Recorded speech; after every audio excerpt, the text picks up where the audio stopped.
Bismillahirrahmanirrahim. Assalamualaikum warahmatullahi wabarakatuh.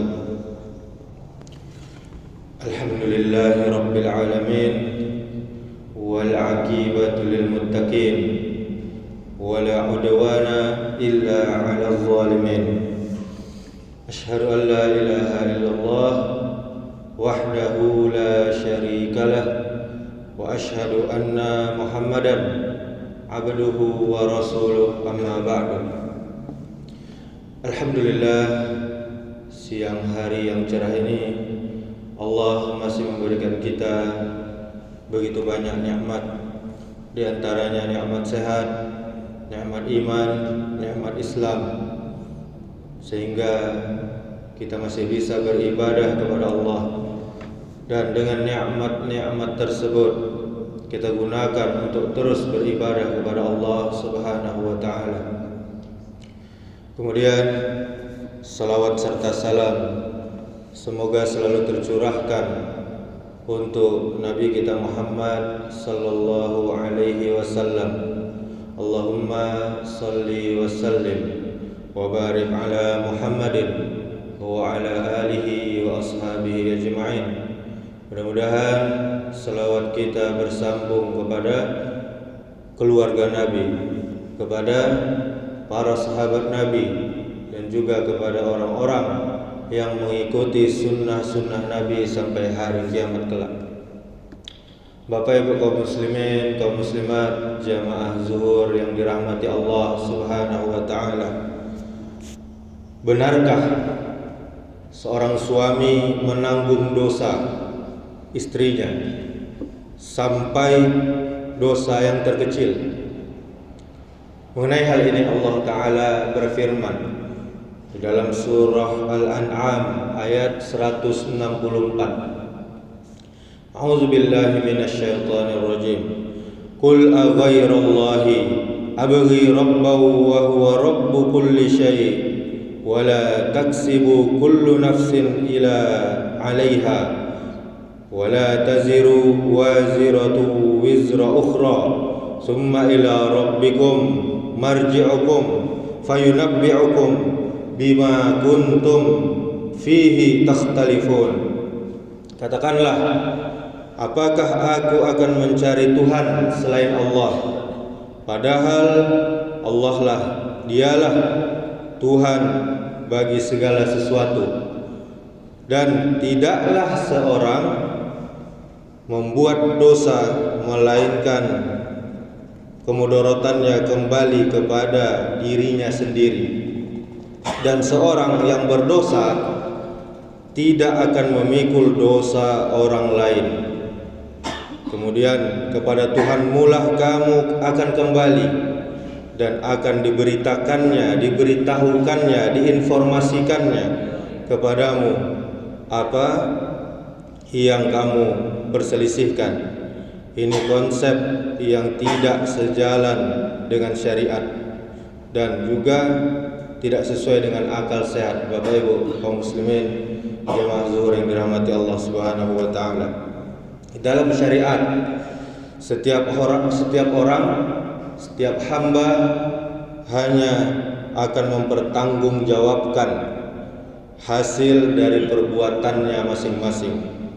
Seseorang tidak akan diazab oleh Allah gara-gara kesalahan dosa orang lain, kecuali ada kecualinya. Jika kesalahan orang lain tersebut hasil dari perbuatan dia, jadi tetap saja dia dihukum karena perbuatan dia. Maka dalam syariat, dalam agama kita yang mulia ini, suami tidak akan menanggung dosa istri kecuali karena 3 sebab. Sebab pertama, suami lalai, tidak pernah mengajarkan agama kepada istrinya, sebagaimana firman Allah Subhanahu wa ta'ala di dalam surah At-Tahrim ayat 6. Ya ayyuhalladzina amanu qu anfusakum wa ahlikum nara. Wahai orang-orang yang beriman, jagalah dirimu jagalah keluargamu dari api neraka. Kemudian yang kedua, suami membantu istri melakukan keburukan, melakukan perbuatan dosa. Kemudian yang ketiga, suami membiarkan atau setuju terhadap keburukan yang dilakukan oleh istrinya.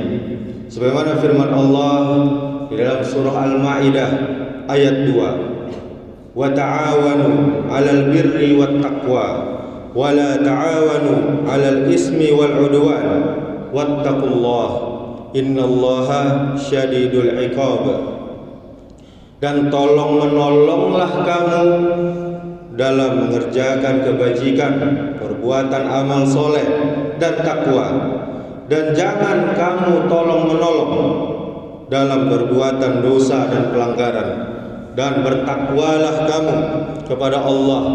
Sesungguhnya Allah sangat berat azabnya, siksanya.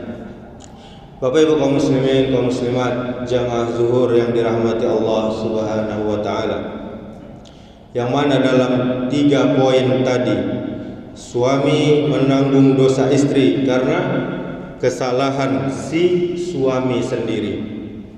Adapun kesalahan istri yang tidak termasuk 3 poin tadi, maka suami berlepas diri dan tidak menanggung dosa istrinya. Secara logika, tidak mungkin suami menanggung semua dosa istri. Misalnya, istrinya selingkuh. Selingkuh adalah perbuatan dosa. Apakah suami juga menanggung dosa selingkuh istrinya? Tentu saja tidak. Begitu kasihannya sudah diselingkuhi dan harus menanggung dosa pula, maka ini tidak logika, tidak masuk akal. Konsep menanggung semua dosa orang lain ini berasal dari kaum Nasrani, agama Kristen, yang mana mereka meyakini Yesus menanggung dosa semua umatnya, umat Nasrani, sampai yang terkecilnya. Maka kita bagi para suami, walaupun tidak menanggung semua dosa-dosa istri, tetap saja 3 poin tadi adalah perkara berat. Jangan sampai kita jatuh ke dalamnya. Di dalam ajaran kita, ajaran Islam, seorang muslim sebagai hamba Allah Subhanahu wa taala bertanggung jawab sepenuhnya atas tindakan kita sendiri, bukan tindakan orang lain. Jika kita melakukan kebaikan dan amal soleh, maka kita akan mendapatkan ganjaran dan pahala. Sebaliknya, jika kita melakukan maksiat, maka kita akan memikul beban dosa. Artinya, seseorang tidak akan memikul dosa orang lain, melainkan dosanya sendiri. Semoga Allah Subhanahu wa taala memberi kita taufik, memberi kita hidayah, terutama kepada para suami. Untuk apa? Untuk bisa mendidik dan membimbing keluarganya, menjaga keluarganya dari api neraka dengan baik. Demikianlah, semoga bermanfaat. Subhanakallahumma wa bihamdika, asyhadu an la ilaha illa anta, astaghfiruka wa atubu ilaik. Assalamualaikum warahmatullahi wabarakatuh.